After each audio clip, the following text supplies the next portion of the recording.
985 centimeters in feet? First of all, we need to know the value of 1 centimeter in feet. It's always 1 centimeter equals 0.03280839895 feet.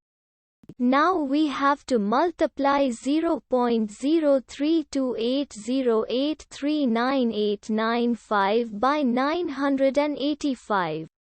Therefore, 985 centimeters times 0.03280839895 feet equals 32.31627296575 feet.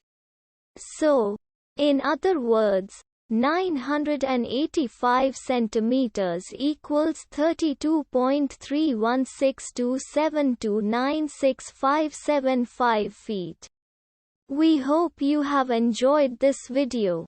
Please like and subscribe to our channel for more videos like this.